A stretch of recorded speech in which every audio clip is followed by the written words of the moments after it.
सरिता अपने एक हाथ में एक बड़ा सा बस्ता लिए बाहर आती है। आई आई बेटा। मुझे दे दो माँ।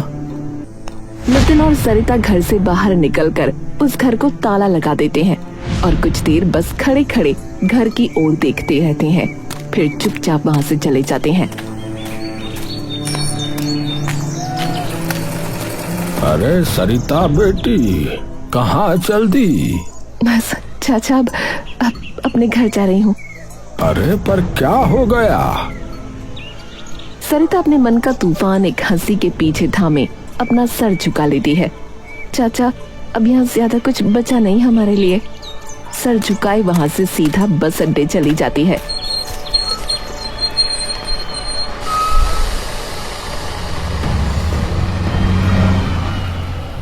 नमस्ते माँ।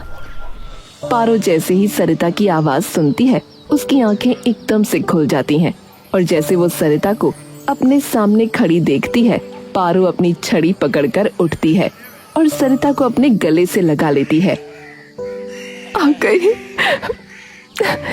गई माँ। पारो प्यार से सरिता के सर पर हाथ फेरती है। तभी नितिन आकर पारो के पांव छू लेता है। नमस्ते नानी। पारो प्यार से नितिन का माथा चूमती है और उसे भी अपने गले लगा लेती है। आंखें तरस गई तुम्हें देखने के लिए। कोई नहीं नानी, अब तो यही है। वैसे आपके हाथ के गाजर के हलवे की मुझे बहुत याद आती थी। थोड़ी देर बाद पारो और सरिता बाहर चारपाई पर बैठे बात कर रहे होते हैं। जब भी गुजरे तो समझ ही नहीं आया पहले कि करूं तो क्या करूं। ना कोई सहारा ना कुछ, घर का सारा खर्चा, इसकी पढ़ाई, खेत। धीरे धीरे कोशिश की, औरों के घर में साफ सफाई की, लेकिन जहाँ काम कर रही थी बाद में उन्होंने हमारा खेत भी कब्जा लिया और काम से भी हटा दिया। इसलिए आना पड़ गया माँ। सिर्फ 3-4 साल की बात है माँ, फिर इसकी नौकरी लग जाएगी। अरे तू जब तक रहना चाहे तब तक तू रह, तेरा भी तो घर है ये। तभी पिंकी अपनी माँ के साथ स्कूल से वापस आ जाती है। बुआ नमस्ते। नमस्ते बेटा। सरिता पायल की तरफ देखती है। नमस्ते दीदी। नमस्ते। कैसी हो पायल? ठीक हूँ माँ, मुझे नितिन से तो मिल लेने दो। चुपचाप अंदर चल, पढ़ाई कर।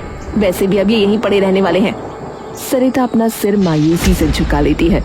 इसकी बात का बुरा मत मानना बेटा, ये तो पहले से ही ऐसे बोलती है, मुझे भी बोलती है। पड़े रहने दे इसे। नितिन चुपचाप नीम के पेड़ के नीचे बैठा ये सब देख रहा था। ये सब माँ को झेलना पड़ेगा, सिर्फ मेरी वजह से। रात को पारो और सरिता बैठे चूल्हे पर रोटियां सेक रहे थे कि तभी टिंकू अपने कंधे पर कुदाल लिए वहां आता है। टिंकू जैसे ही सरिता की ओर देखता है, वो चलता चलता एकदम से रुक जाता है। आ गया भाई? नमस्ते दीदी। खेत में सब ठीक चल रहा है? फसल कमी हुई है अब की बार, तो पता नहीं कितने क्या ही पैसे मिलेंगे अब की बार। और बस इतना कहकर टिंकू फटाफट से अंदर निकल जाता है। चिंता मत कर, ऐसे कोई कांटे में हाथ ना जा रहे हमारे। वो भी तो नौकरी कर ही रही है और सरकारी स्कूल में तो वैसे भी फ्री में ही पढ़ाते हैं, तो नितिन तो वहीं पढ़ेगा।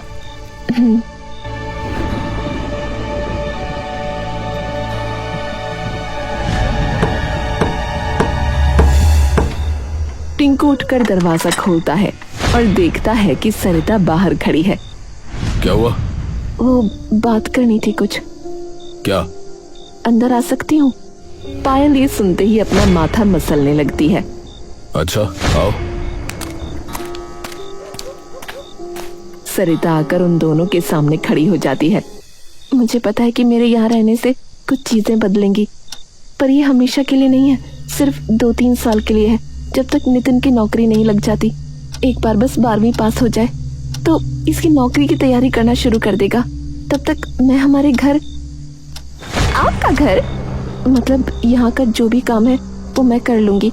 तुमने जो काम वाली लगा रखी है तुम उसे हटा सकते हो, उसका भी खर्चा कम हो जाएगा। देखो बुरा मत मानना दीदी, वो खर्चा तो कम हो जाएगा, लेकिन ये जो नया खर्चा हमारे सिर पर आके पड़ा है उसका क्या करें बताओ। मैं तब तक बाहर कोई काम कर लूंगी, साफ सफाई वगैरह। अरे और उससे क्या होगा दीदी, हमारा ही नाम खराब होगा कि भाई के होने के बाद भी औरों के घर में नौकरानी लगी हुई है। वो रहने दो दीदी। तो भाई मैं क्या करूं, तुम ही बता दो। देखो दीदी, कहना तो नहीं चाहिए पर मेरा भी परिवार है जिसका मुझे ध्यान रखना है। आपका खाना पानी, और फिर कभी कोई बीमार पड़ गया तो कोई उसका अलग से। और पता नहीं कितने खर्चे हैं, पर कोई नहीं, मैं अपने आप देख लूंगा, आप जाओ। सरिता सिर झुकाकर वहाँ से चली जाती है और जैसे ही बाहर निकलती है तभी पायल बोल पड़ती है, 2-3 साल झेलना पड़ेगा क्या इन्हें? मेरे बस का नहीं है। इन्हें बोल देना कि अपना 1 साल में कहीं और देखना शुरू कर दें, चाहे जहाँ भी जाएं। सरिता अब अपने आंसू नहीं रोक पाती और रोती हुई वहाँ से चली जाती है। कुछ दिनों बाद से नितिन गांव के ही एक सरकारी स्कूल में जाना शुरू कर देता है और सरिता अपने ही घर में नौकरों की तरह काम करना शुरू कर देती है। कभी घर की साफ सफाई करती तो कभी तबेले में भैंसों की देखभाल करती और रोज सुबह शाम सबका खाना बना के रख देती।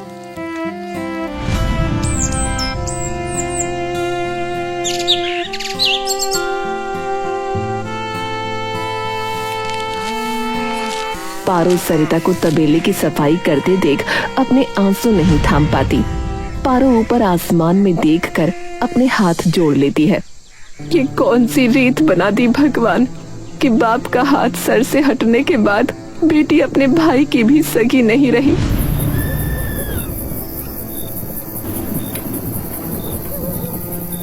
देखते ही देखते मौसम बदल जाता है और सर्दियां आ जाती हैं।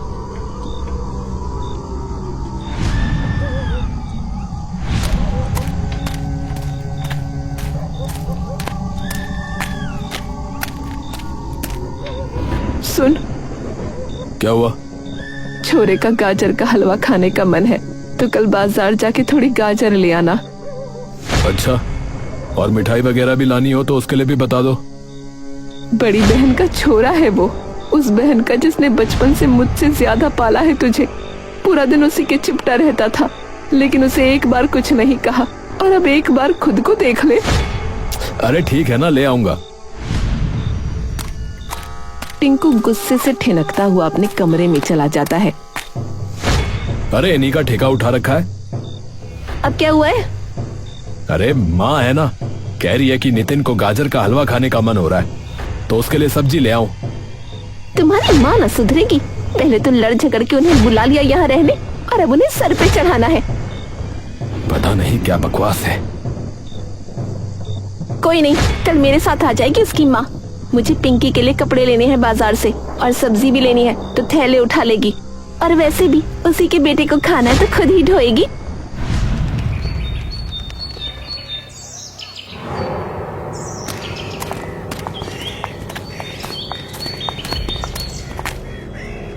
सरिता, पायल और पिंकी अगले दिन ही बाजार में पहुंच जाते हैं। आप जाके सब्जी ले लो, मैं तब तक अपना और इसका कुछ सामान देख लेती हूँ। ठीक है। सरिता जाकर सब्जी लेने लग जाती है और पायल पिंकी का हाथ पकड़कर आगे चली जाती है। तभी पायल की नजर एक कान की बालियों की दुकान पर पड़ती है। अरे कितनी सुंदर बाली है। पायल उत्साहित होकर पिंकी को खींचते हुए उस बाली की दुकान पर बालियां देखने लगती है।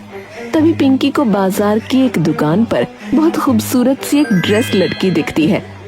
पिंकी अपनी माँ को खूब बताने की कोशिश करती है, लेकिन पायल उसे बार बार अनसुना कर देती है।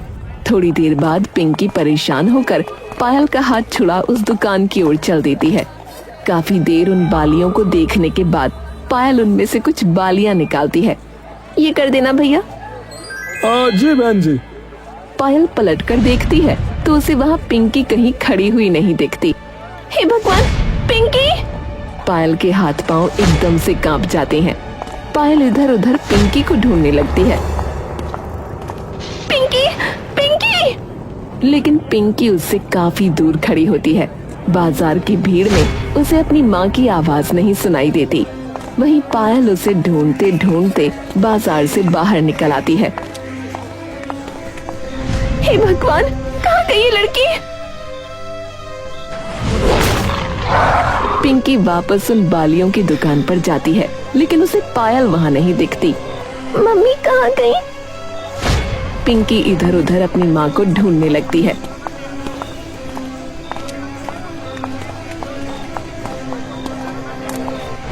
तभी उसकी नजर सब्जी लेती सरिता पर पड़ती है। पिंकी दौड़ते हुए सरिता के पास चली जाती है। बुआ, बुआ। सरिता एकदम से पलट कर देखती है।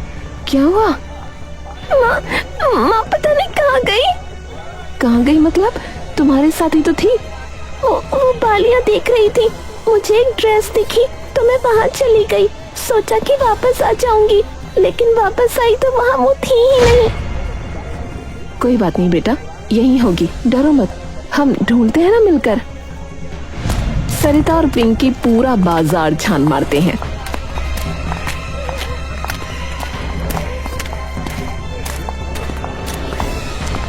लेकिन उन्हें पायल कहीं नहीं मिलती। ये कहीं कहाँ? बुआ, मम्मी कहाँ गई? सरिता पिंकी को गले से लगा लेती है। नहीं नहीं बेटा, रोना मत, चल घर चलते हैं। क्या पता घर चली गई हो, ये सोच के कि तुम मेरे साथ हो। सरिता और पिंकी जल्दी से घर वापस आ जाते हैं।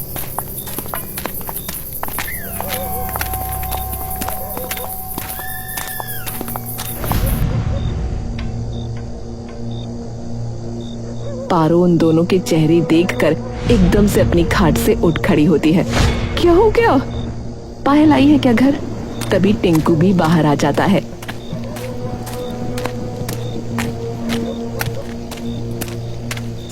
अरे क्या हुआ, रो क्यों रही हो पिंकी? पायल घर आई है क्या? नहीं तो, वो तो आप लोगों के साथ गई थी। अरे पता नहीं, पिंकी के साथ बाजार में थी, लेकिन फिर बालियां वगैरह देखने लग गई और फिर पता नहीं कहाँ गई। अरे कहाँ गई का क्या मतलब? बाजार में ही गई होगी ना। हमने पूरा बाजार देख लिया पर कहीं नहीं है। अरे ऐसे कैसे नहीं है, मैं देख के आता हूँ। टिंकू दौड़ता हुआ बाजार चला जाता है।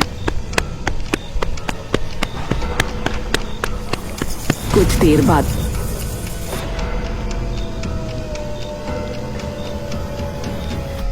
सभी लोग टिंकू को देखकर खड़े हो जाते हैं। ये सब तेरी वजह से हुआ है सरिता, तेरी वजह से हुआ, बता रहा हूँ। टिंकू गुस्से में आकर सीधा सरिता के बाल नोच लेता है। तू वो गई थी ना साथ में, है तो ध्यान क्यों नहीं दिया उसका? उस बच्चे की जिम्मेदारी है क्या है? तभी नितिन और पारो किसी तरह सरिता को उससे छुड़वा देते हैं। दिमाग खराब है तेरा, बच्ची नहीं है तेरी बीवी जो ध्यान रखना पड़े। अरे इसी की गलती है, साथ नहीं रह सकती थी, है? पर उसने ही कहा था मैं सब्जी लूं, तब तक वो पिंकी के लिए कुछ कपड़े ले लेगी। अपने पति को तो खाई गई है, अब मेरी बीवी को भी खाएगी।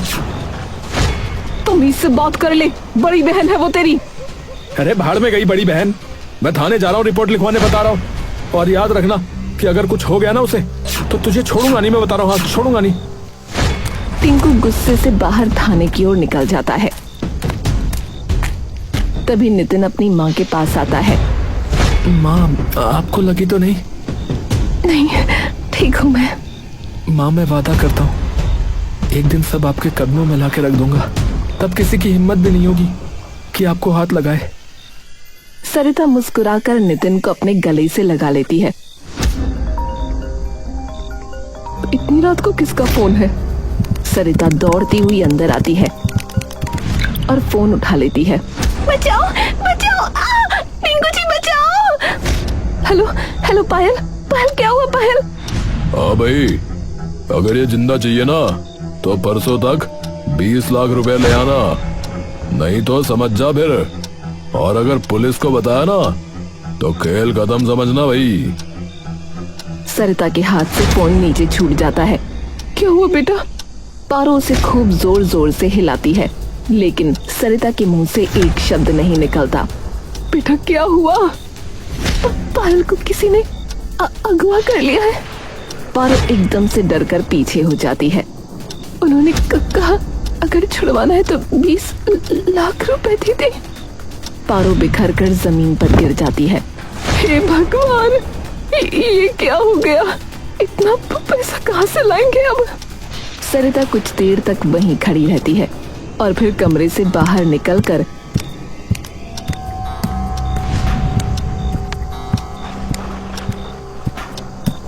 अपनी माँ के पास बैठ जाती है। माँ, टिंकू जब घर आ जाए तो उसे सब बता देना, मैं कल सुबह तक आ जाऊंगी। पर बेटा तू जा कहाँ रही है? सरिता मुड़कर आंखों में आंसू लिए पारो की ओर देखती है। सब ठीक करने, नितिन सबका ध्यान रखना। जी माँ।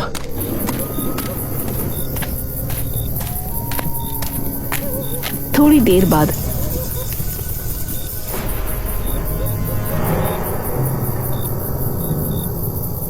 टिंकू आधी रात को वापस घर लौट आता है। माँ, माँ। पारो और सभी लोग वहां आते हैं। अरे सुन, मेरी बात ध्यान से। क्या? वो पायल का फोन आया था। क्या क्या कहा? कहाँ है? उसको किसी ने अगवा कर लिया है और फिरौती की मांग की है 20 लाख की। टिंकू एकदम से अपना माथा पकड़ लेता है। मैं तो अभी रिपोर्ट दर्ज करवा के आया था। ये कैसे हो सकता है? अरे सरिता ने ही बात की है उनसे। सरिता कहाँ है? पता नहीं, एक झोला सा टांग के निकल गई कहीं, ये कह के कि सुबह तक आ जाएगी। अरे सुबह तक? नहीं, भाग गई वो, इसका मतलब भाग गई वो। दिमाग खराब है, वो ऐसा क्यों करेगी? अरे क्या पता उसका, उसी ने करवाया ये सब। अपना छोरा छोड़ के गई है घर, शर्म कर ले, शर्म। अरे मैं थाने में रिपोर्ट करवाने जा रहा हूँ उसकी। हाँ, मैं रिपोर्ट कराने जा रहा हूँ उसकी। उसी ने कराया ये सब। दिमाग खराब हो गया है, रुक। अरे अब पुलिस ही देखेगी उसे। हाँ। टिंकू पारो की एक बात भी बिना सुने वहां से निकल जाता है। हे भगवान, ये कैसी परीक्षा है।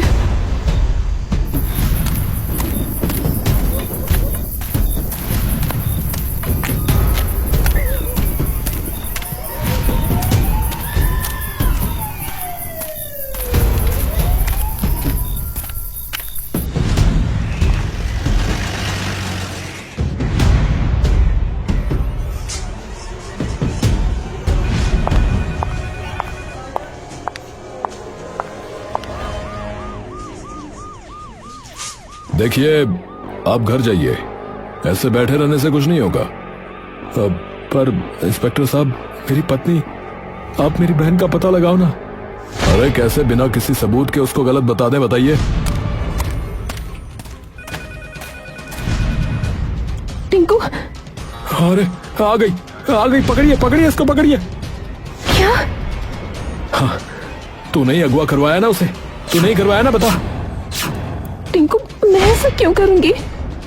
तो कहाँ चली गई थी बिना कुछ बताए, बताओ। पैसे लेने गई थी मैं। इस बैग में पैसे हैं भाई। सरिता उसे वो बैग दे देती है। भाई ये ले जा और छुड़ा ले उसे। इसमें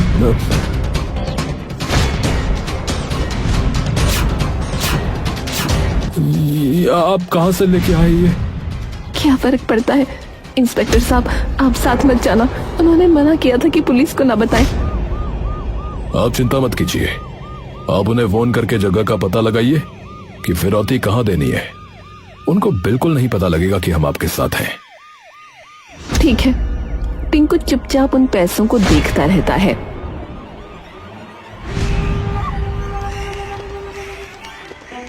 पैसे कहाँ देने हैं? हाँ भाई, जालपुर की पहाड़ी के पीछे एक बंद फैक्ट्री है ना, पता है ना? वहीं आना भाई, चल रख। ठीक है। आप में से कौन जाएगा? मैं जाऊंगी। टिंकू चौंक कर सरिता की ओर देखता है। दीदी, पर टिंकू, वहाँ कुछ भी हो सकता है और बिना बाप की जिंदगी काटना मुझसे पूछ के क्या होता है? चाहे कुछ भी हो जाए, पर तुझे कुछ नहीं होने दूंगी। सरिता और सभी लोग जालपुर की ओर निकल पड़ते हैं।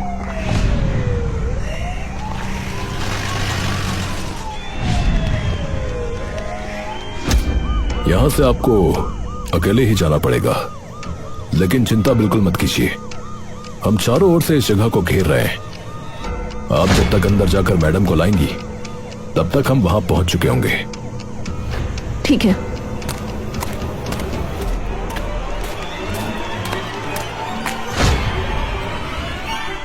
हाँ भाई, तुम अपनी इस बहन पर शक कर रहे थे ना? देख रहे हो अभी? टिंकू अपनी नजरें झुका लेता है और कुछ भी नहीं बोल पाता।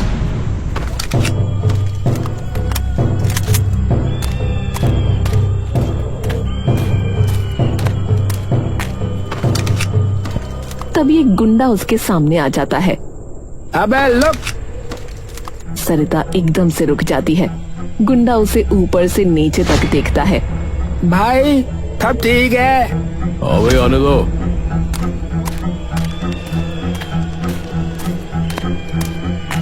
सरिता नजर घुमाती है और पायल की ओर देखती है। जैसे ही पायल की नजर सरिता पर पड़ती है, वो एकदम से चिल्ला उठती है। शांत हो जा, शांत हो जा, पहले पैसे देगा, चल। सरिता बैग नीचे रखकर पीछे हट जाती है। गिन रहे? सभी गुंडे पैसे गिनने लगते हैं। भाई फूले है भाई, हाय फूले। चले, खोल इसको। सरिता दौड़ती हुई पायल के पास जाती है और टिल्लू उसे खोल देता है। तभी बाहर से एक गुंडा भागता हुआ अंदर आता है। भाई पुलिस आ रही भाई। मना किया था ना कि पुलिस को मत बोलना है, मना किया था ना। नीरज बंदूक उठाकर पायल की तरफ तान देता है और गोली चला देता है।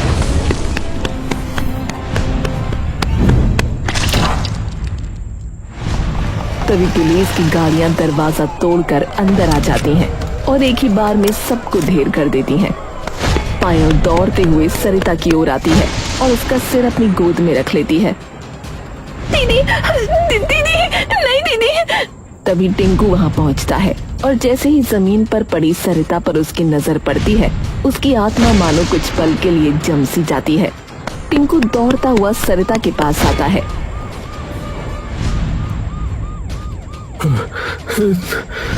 दीदी दीदी, इनका ध्यान रखियो। कुछ नहीं होगा आपको, कुछ नहीं होगा, कुछ नहीं होने दूंगा दीदी। इंस्पेक्टर साहब। अरे ये क्या हुआ? इन्हें अस्पताल ले चलो, अभी के अभी। मेरी दीदी को अगर कुछ हुआ तो। चलो जल्दी करो, इन्हें गाड़ी में लेकर चलो। टिंकू सरिता को लेकर गाड़ी में चला जाता है।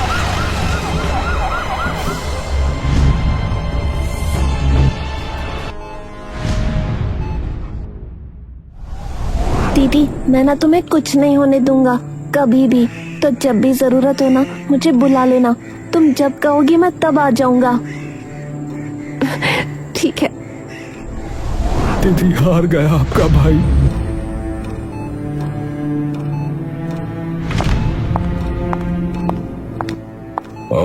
अब खतरे से बाहर है आपकी बहन। टिंकू की मन की शांति उसे घुटनों पर ला देती है। सरिता की आंखें धीरे धीरे खुलती हैं।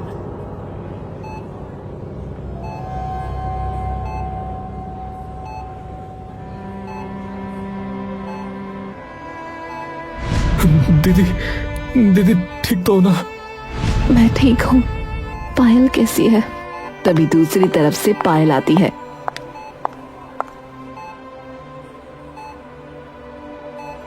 मैं ठीक हूँ दीदी। तभी सभी लोग अंदर आ जाते हैं। माँ। ठीक हूँ बेटा मैं।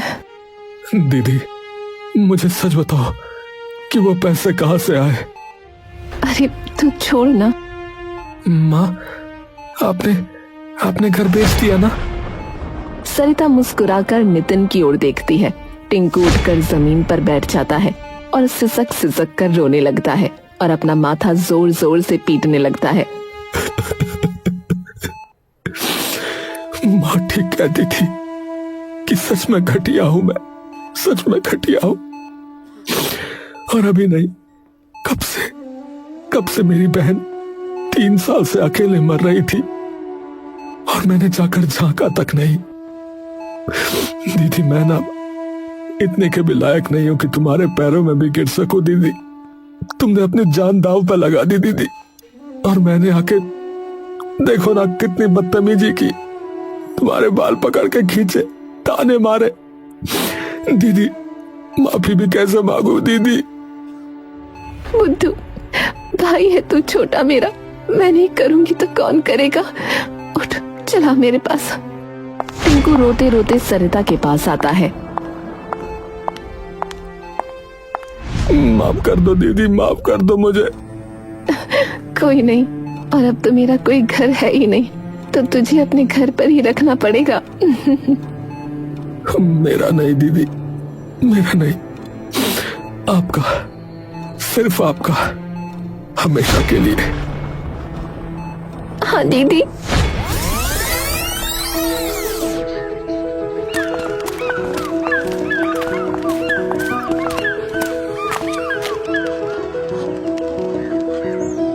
ये क्या है? कहा था ना माँ, एक दिन सब कुछ आपके कदमों में रख दूंगा। ये देखो माँ, ये है हमारा नया घर। सरिता उस घर को देखते ही खुशी से रो पड़ती है। सच? एकदम सच माँ, सरकार का दिया हुआ माँ। सरकारी अफसर जो है अब तुम्हारा बेटा। अब तुम्हें कहीं जाना हो तो उसके लिए भी गाड़ी आएगी। सरिता खुश होकर नितिन के गले लग जाती है।